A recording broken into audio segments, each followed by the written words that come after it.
Real questions, real answers for real life. Come on in and pull up a chair. You're at 1850 Main Street with Michael DelGiorno and David Zanotti. In a Supreme Court case over access to abortion pills, the biggest question was never answered. Who actually has standing?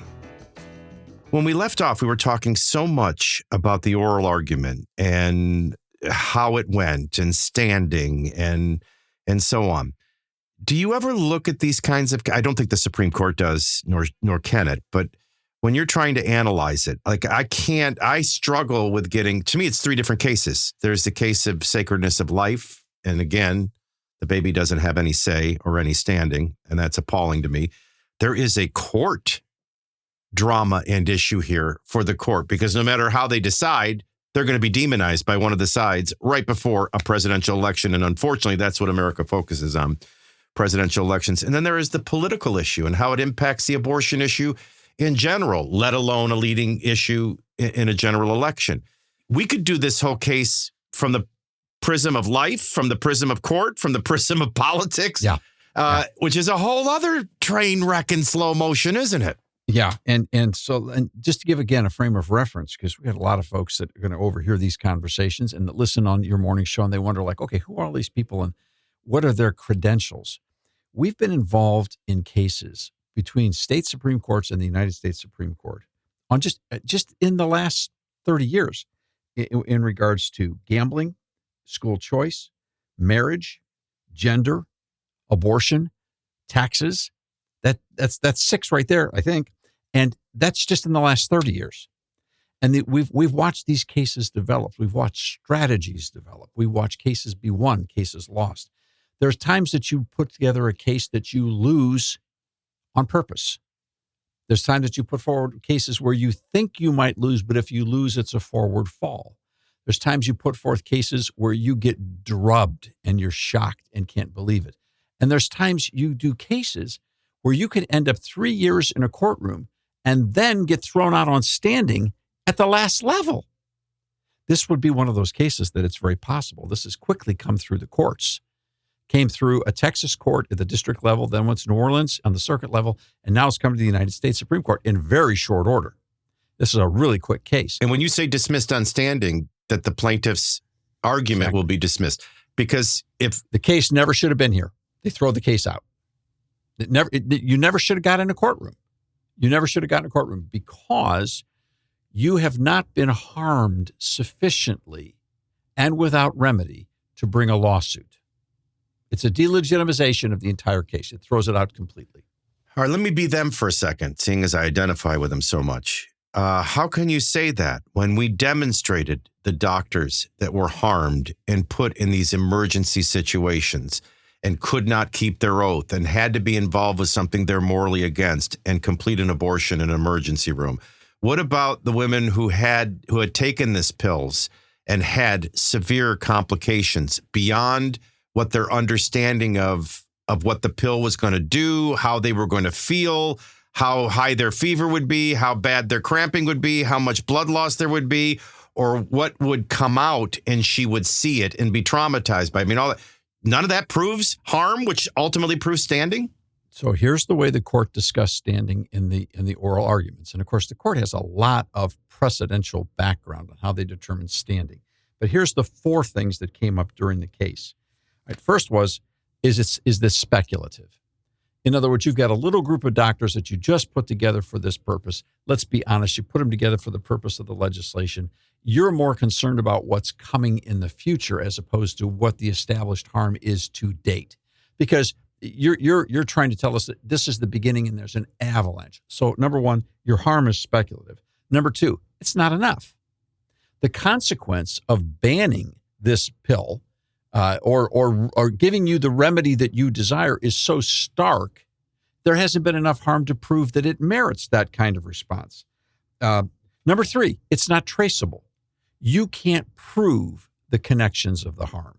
You don't have documentation that proves that the harm goes right back to the FDA regulations. You're postulating this. You're creating a story, but you can't prove it is traceable. And then finally, the remedy is too stark for the harm. What you're asking for is too big. That was basically what the defense for the government was saying, and which Justices Sotomayor and Kagan and Brown were rehearsing. They were bouncing that around, saying, maybe, but not enough. Maybe, but insufficient. If this case had been brought forth by an organization representing 6 families whose daughters had complications from this pill with no doctor oversight, and they died, then you have harm, then you have standing, and then you have maybe the better way of asking the court, look, we're not taking a stance for abortion for abortion or against abortion. We're just saying this has to be overseen by a doctor. That would have been a stronger case? What probably would have happened in that instance is that the court perhaps would never have heard the case saying that your real case is wrongful death. And so when you've litigated the wrongful death and that's been established, then perhaps you come back. And this is really critical to understand. This case is not about the morality or the efficacy of these pills. It's about whether a group of doctors has the right to tell the FDA that you got it wrong, and you got it so wrong that the courts are going to tell you your regulations have to be thrown out. Now, that is a little different than something. And so this was the other point that was brought up in court. You've got a tort case. You've got a wrongful death case. You've got these other cases. But does that give you the right to break over that threshold and ask the court to regulate the FDA? That's a fair question. So this brings us to the point of strategy, because the train wreck for me in slow motion is trying to figure out what Alliance Defending Freedom and their pro-life allies are trying to do here. What are they trying to accomplish? If they're trying to get publicity, kudos, A+. They got a lot of publicity. But at what price? This is a case that is a long shot. I happen to agree that there is something really, really wrong here. But this takes us to the question that didn't get answered in the courtroom, where we left the cliffhanger on our last episode. Hey, when you got to get a cup of coffee, you got to get a cup of coffee. All right. So the cliffhanger was this. A number of justices said, well, who will have standing to ever challenge this? And no one said the two magic words. No one said it. The states. The states. Why would the states have standing? Okay, there are a number of states right now where abortion is mostly illegal. Now, it's certain no state in the United States prohibits abortion in the case of saving the life and health of the mother. No one. That's never been the tradition of the pro-life movement or of American law. We get now into the different moments in time and those questions as to when it should be legal, when it shouldn't be. Okay. In some states, they are going to or already have passed laws that says we don't want these drugs prescribed and used in our state because we have a law that says we don't want these abortions, and these drugs only exist for chemical abortions. So you're not going to sell them here. You're not going to import them here. They're not going to be used here. They're illegal. We should add, can't be mailed here. Can't be mailed in. Can't be delivered by the internet. Can't be brought in on a truck. Okay. All right. So now the states is now a safe spot for the unborn child. And in comes the drug, and in comes an organization that says we're going to Planned Parenthood says we're not going to obey. We're going to give these pills out. Now we've got the setup case where it's a state law versus Planned Parenthood, and Planned Parenthood comes forward and says we are being denied the right to distribute these drugs. The state does not have the authority. The federal Food and Drug Administration said they're safe. We have the right. Now the states have standing. There's no question that case goes up to the Supreme Court.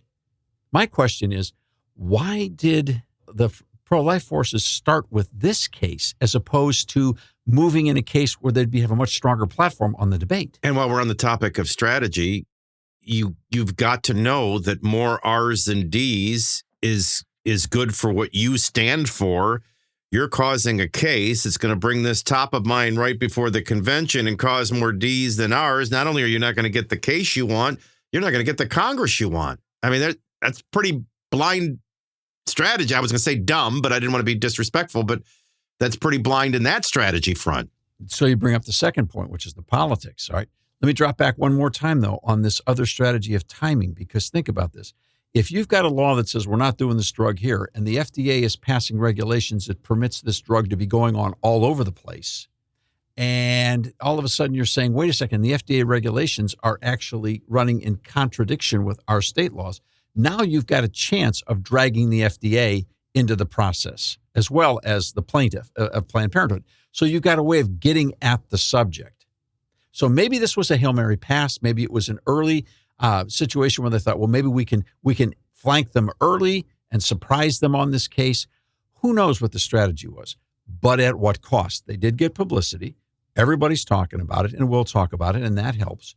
But now you bring up the point of what happens in June when the court says the case is thrown out and the entire left-wing mega media of the pro-abortion community states, once again, pro-lifers have lost another major case because America is and now forever will be a pro-abortion world. And this is why you got to keep us in office, because this is a threat to our democracy. It's a threat to every woman's reproductive right, even though it's ending reproduction.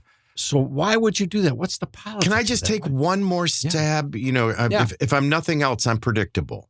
I still go back because we keep coming back to the FDA's regulation, and nobody wants to step in and overturn an FDA recommendation, but it always is limited to 10 weeks of pregnancy. And when you're mailing pills or they're in a vending machine and nobody's supervising, how do you know these pills aren't being taken outside of their recommended framework? So let's set up another case that would put this out. Let's say that you go to a state that prohibits abortion at some level, and they choose to prohibit the distribution of this drug unless it's administered by a doctor in a medical facility, and the person has to be admitted for the 3 days that they're going to go through this process.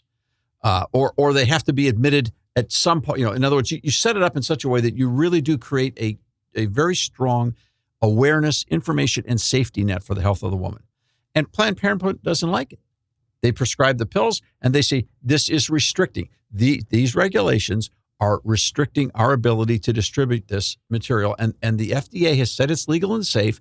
The state law says you can have abortion up to such and such a time. You're interfering with the process. And now, once again, we're right back to the United States Supreme Court. At every case, what the pro-abortion movement is trying to do is to force this court back into being the final arbiter on the question of abortion and drag it out of the states. That's what they're trying to do. And that's why no one would dare say the states in front of the court on this case. From either side, right? Right. Because neither side would touch it. Yeah. But somewhere in this strategy, we got two competing sides, a divided America on this issue, as we once were over another issue that led to a civil war. But one side, they want you to believe that this should be handled by the will of the people, by the consent of the governed, and at the state level. The other side, they just want a blank check, and they want the federal. So why would you want the federal government back in the abortion standing business? I mean, that seems counter to what their ultimate victory is for this case victory. Because it echoes what Joe Biden said at his State of the Union address. If you elect me, I will make Roe v. Wade the law of the land again. Well, it doesn't matter what Congress passes. Once the federal government is the arbiter of what will happen in all 50 states, the Supreme Court will be the final word on what happens in all 50 states. And that's what the left wants. They don't want the people to decide, because they've already seen that if the people decide, more than half the states will say no.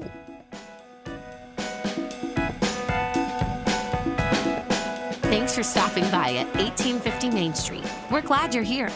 Do you want to learn more about what is really going on behind the scenes in public policy?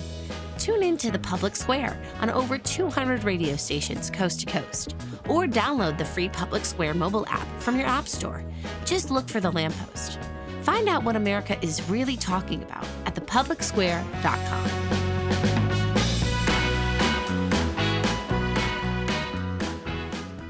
Can I have two final questions, if it pleases the court?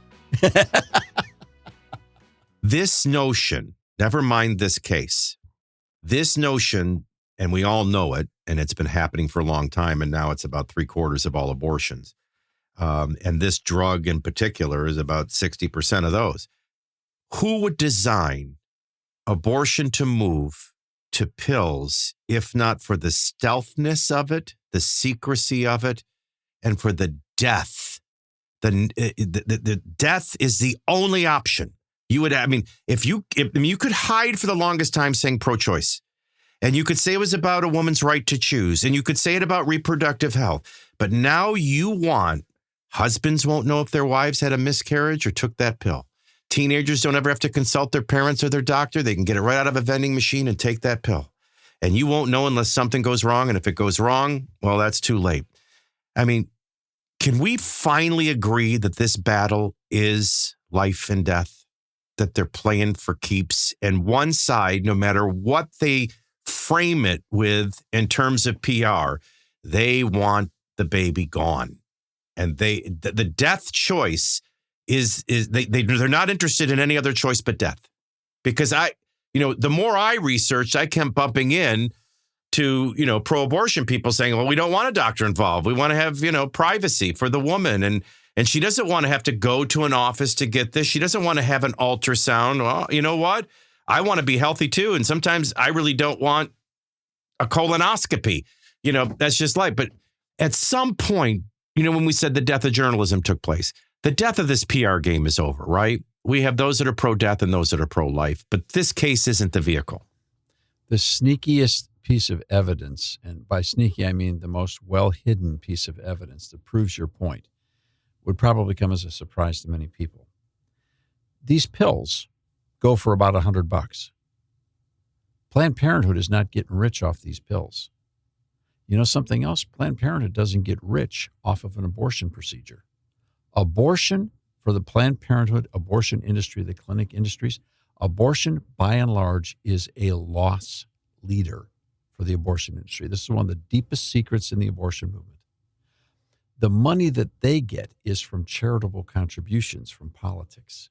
The money they get is from state legislatures that are pro-Democrat, pro-abortion. They're as much a political machine as they are a death machine, aren't they? And the money that they get are from federal grants for everything else that they do, that they set up their clinics for, so that they can drain massive money internationally and from your tax dollars and my tax dollars. That's how they make their livings. Abortion is their loss leader. So when you think about that, why would they keep doing it except for the fact that they really do believe that killing unborn children somehow is a good thing? Last question. You've described this as a train wreck. And I think after our long conversation, I see what you mean by a train wreck in slow motion. There's broken glass everywhere here. And the conversation began with oral arguments in a Supreme Court took place. I go to Fox News and I can't find the story anywhere on their website. And my first thought is they don't know what to say. They don't know who to root for. They don't know how to spin this. I don't even think they understand the case. Maybe they'll read some other people and at least narrow it down to standing.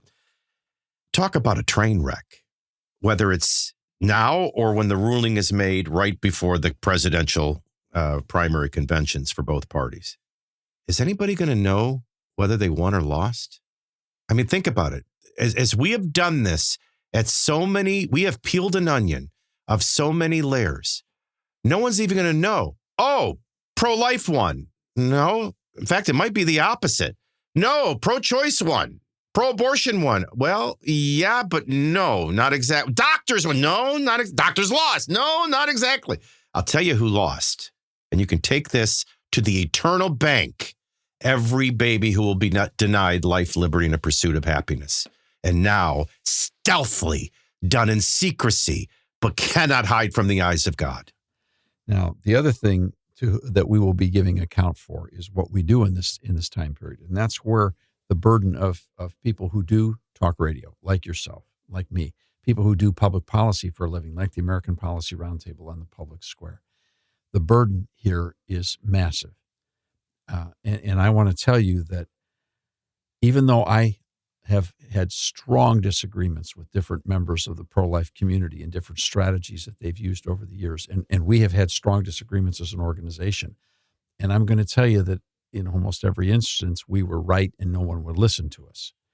The point is, we need every pro-life person in America that we can possibly muster, because this is going to be a fight that's going to last for a long, long time. Our children will be in their last days. Our grandchildren may be in their last days before this is actually resolved. It took us 50 years to bring Roe versus Wade down. It will take another 50 years for the consensus to be understood, for the conversation we had today to sink its way through, and for people to see this. This is tough. This is really tough. I'm not interested in going to war with anybody in the pro-life community. We need every pro-life person we can get, but we need a better strategy. You're going to hate where I go next. So here we are on 1850. I'm out of coffee. I can only hit you with an empty cup. We're here on 1850 Main Street, so named for the last time it was 1850, and we were a decade away from a divisive issue that would cause the country to divide in half and literally go to bloody war with itself. Mm-hmm. And how can we solve the problems of today so that that never happens again? Because it can't dare happen again. This is an issue we never think could divide America so that it would fight with itself and go to war. Most divisive issue in our country. And it makes sense because it's an issue of life and death. But nobody ever talks about it leading to a civil war. Like, no one would be willing to die for the rights of life, liberty, and the pursuit of happiness and personhood of the unborn. At least yet, anyway. It doesn't seem to have that standing. We might do it over gun rights. We might do it over the border, but it is the most divisive issue.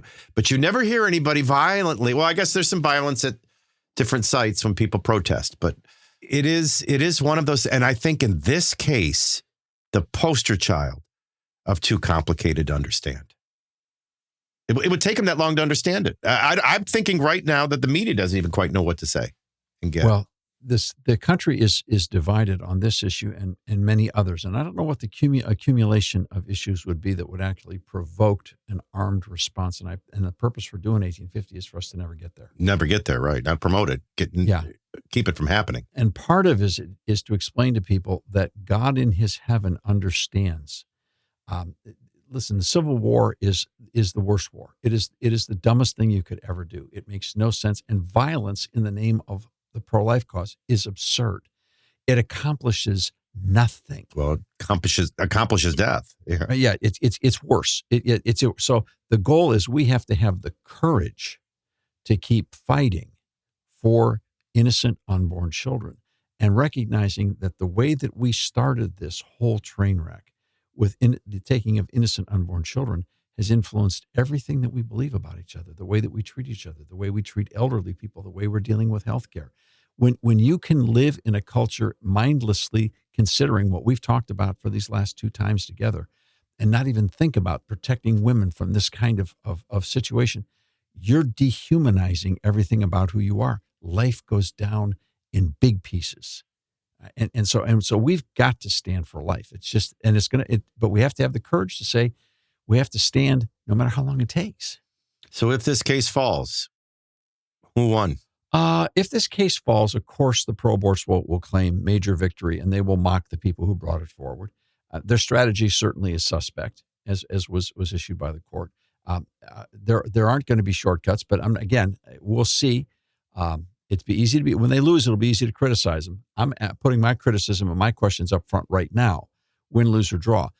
And if they made a mistake, I'm still going to tell you, I like the way they're trying to fight for life better than the way most people are not. That's a great way. The last question would be if oral arguments kind of give you a glimpse of where the court is struggling and or leaning, would you see? Well, we have a pro-life court. We have a very bright court. I've had the privilege, I was before the Rehnquist court. The problem is John Roberts got flanked, I think, not just politically, but intellectually by some of the people that, let me tell you, you think what you want to think about Donald Trump, but he put some very bright legal minds on this court. And it does give me comfort that even though we don't want to abuse this branch of government, which is not supposed to be making policy, no matter how much we may agree with them. Right. At this stage in the game, I think that this court is up for the long haul. It's up to the pro-lifers to figure out how to bring it to them. And keep them there. The conversations are just getting started. To get connected, check out 1850mainstreet.com. And if you want more, check out Your Morning Show and The Public Square. Your Morning Show is where you can hear Michael and David talking about the stories of the day every day. And you can learn more about what's really going on behind the scenes in public policy at the Public Square. You can listen to Your Morning Show and the Public Square on the iHeart mobile app and on radio stations across the country. Subscribe today so you don't miss a single conversation. We'll see you next time here at 1850 Main Street.